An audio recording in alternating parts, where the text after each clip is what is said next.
श्री गणेशाय नमः। पूर्व के पाठ में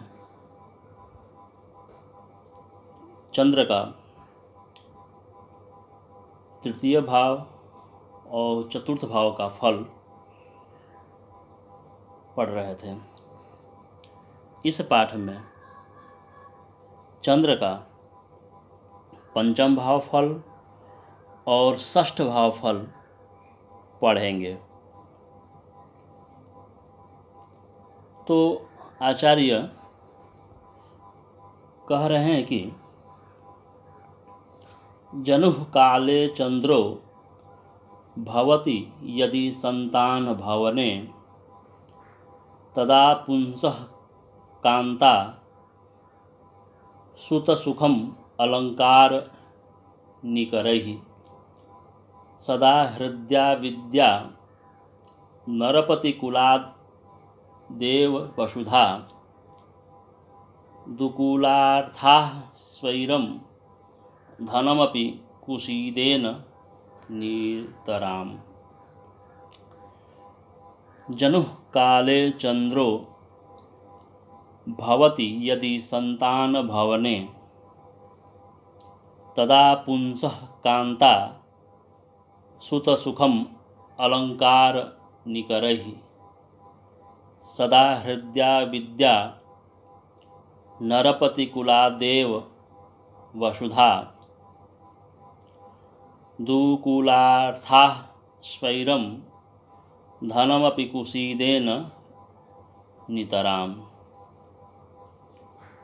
अर्थात जनुः काले चंद्रो यदि संतान भवने भवति तदा पुंसः अलंकार निकरैः कांता सुतसुखम हृद्या विद्या सदा नरपति कुलादेव वसुधा दुकूल अर्थाः स्वैरं धनमपि कुशीदेन नितराम वर्धयति। कह रहे हैं कि जनुः काले चंद्रो यदि संतान भवने भवति तदा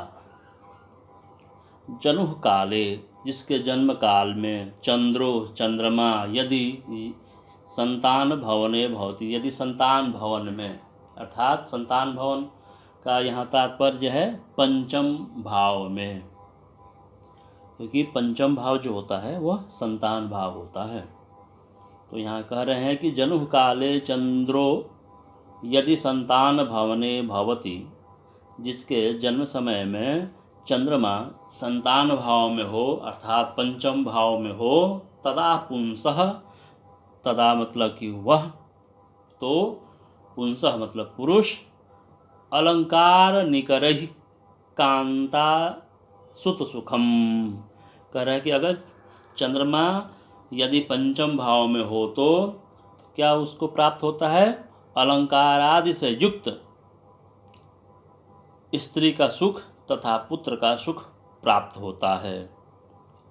अलंकार निकरैः कांता सुत सुखम अर्थात उसको अलंकार से युक्त कांता मतलब स्त्री का सुख प्राप्त होता है और सुत सुखम और पुत्र का भी सुख प्राप्त होता है।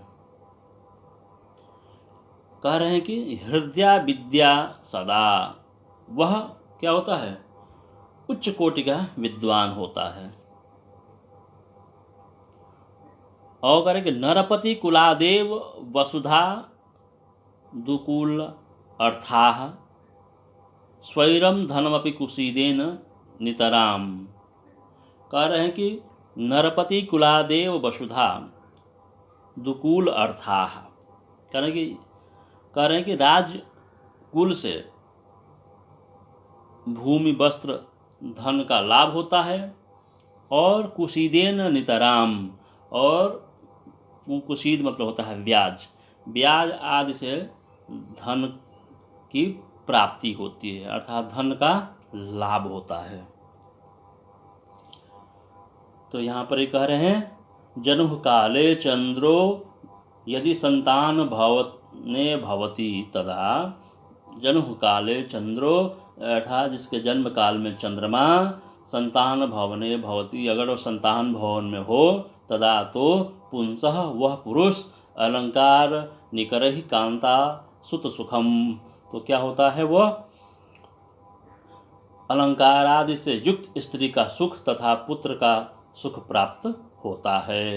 हृदया विद्या सदा, वह उच्च कोटि का विद्वान होता है। नरपति कुलादेव वसुधा दुकूल अर्थाः, और कह रहे हैं कि वह राजकुल से भूमि वस्त्र का लाभ होता है, और स्वैरम धनमपि कुसीदेन नितराम, और उसका धन कुसीद से अर्थात ब्याज से धन का लाभ होता है। उसका धन जो होता है राजा के द्वारा भी मिलता है, और ब्याज अर्थात जो कहीं धन किसी को दिया रहता है तो एक वो होता है, आप किसी को धन देते हैं तो क्या कभी वो उसका मूल धन भी होता है और ब्याज, तो मूल धन तो मिलता ही है और लाभ के रूप में ब्याज भी कोई देता है, तो उसी को ब्याज कहते हैं। तो राजा के द्वारा राजकुल के द्वारा भूमि वस्त्र इत्यादि का लाभ भी होता है, और ब्याज से उसका धन और बढ़ता है। तो इस प्रकार से ये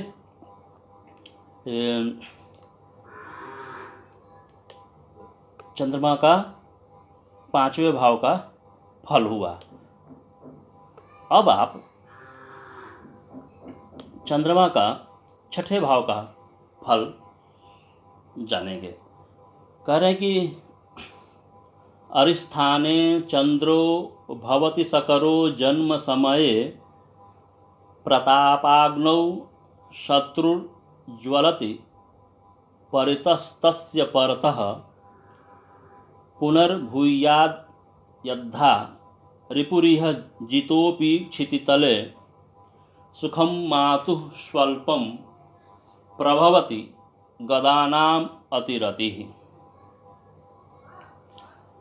अरिस्थाने चंद्रो भवति सकरो जन्म समये प्रतापाग्नौ शत्रुर्ज्वलति परितस्तस्य परतः पुनर्भूयाद् यद्धा रिपुरिह जितोऽपि क्षितितले सुखं मातुः स्वल्पं प्रभवति गदानाम् अतिरतिः।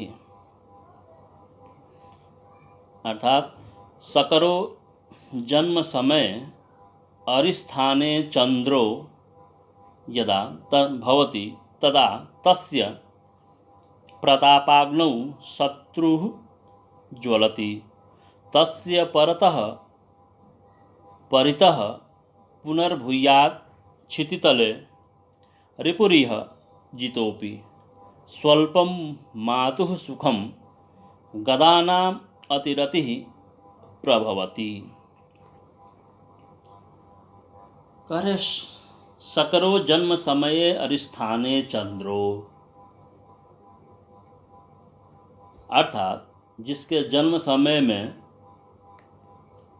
चंद्रमा बलि चंद्रमा अरिस्थाने, अरिस्थान हो गया षष्ठ भाव, षष्ठ भाव को अरिस्थान कहते हैं। अर्थात अरि मतलब होता है यहाँ शत्रु, तो शत्रु भाव में अर्थात षष्ठ भाव में चंद्रमा हो, अर्थात जिसके जन्म समय में जन्म काल में बलि चंद्रमा षष्ठ भाव में हो तो क्या होता है, तदा तस्य प्रतापाग्नौ शत्रुः ज्वलति, तो उसकी प्रतापाग्नि से शत्रु वर्ग शीघ्र ही भस्म हो जाता है। अर्थात वह इतना प्रतापी हो जाता है कि उसके आगे शत्रु नहीं टिकता है, अर्थात उसके प्रभाव से शत्रु वर्ग का नाश हो जाता है। और कह रहे हैं कि तस्य परतः परितः पुनर्भूयात् क्षितितले रिपुरिह जितोऽपि, और क्या होता है, वह पृथ्वी पर बलवान शत्रुओं को भी जीत लेता है। तस्य परतः परितः पुनर्भूयाच्छितितले रिपुरिह जितोपि। तो पृथ्वी पर जितने भी बलवान शत्रु हैं उस पर वह विजय प्राप्त करता है। कर स्वल्पम मातुः सुखम, और उसको अल्प मात्र सुख प्राप्त होता है। और गदानाम अतिरतिः प्रभवति, लेकिन उसको अधिक रोग होता है। अर्थात जिसके जन्म समय में चंद्रमा षष्ठ भाव में हो तो उसको मात्र सुख अल्प होता है, अर्थात कम मिलता है और अधिक रोग होता है। तो यहाँ पे हो गया सकरो जन्म समये अरिस्थाने चंद्रो यदा भवति तदा तस्य प्रतापाग्नौ शत्रु ज्वलति। अर्थात जिसके जन्म समय में अरिस्थाने षष्ठ भाव में चंद्रो भवति, चंद्रमा होता है, तो तदा तस्य प्रतापाग्नौ शत्रु ज्वलति, तो उसके प्रतापाग्नि से, उसके प्रभाव से शत्रु का नाश हो जाता है। तस्य परतः परितः पुनर्भूयाच्छितितले रिपुरिह जितोपि, और वह जितने भी पृथ्वी पर अर्थात उसके आसपास जितने भी शत्रु होते हैं उनका वो क्या करता है, उनका नाश कर देता है, अर्थात उन पर वह विजय प्राप्त कर लेता है। और कह रहे स्वल्पम मातुः सुखम, और उसको अल्प मात्र सुख प्राप्त होता है। और गदानाम अतिरतिः प्रभवति, और उसको अधिक रोग होता है। तो इस प्रकार से चंद्रमा का षष्ठ भाव का फल हुआ। तो हम इस पाठ में यही देखते हैं कि चंद्रमा का जो है पंचम भाव का फल और षष्ठ भाव का फल प्रायः शुभ ही है, कुछ विषय को छोड़कर। तो इस प्रकार से इस पाठ में आप चंद्रमा का पंचम भाव और षष्ठ भाव का फल जाना। धन्यवाद।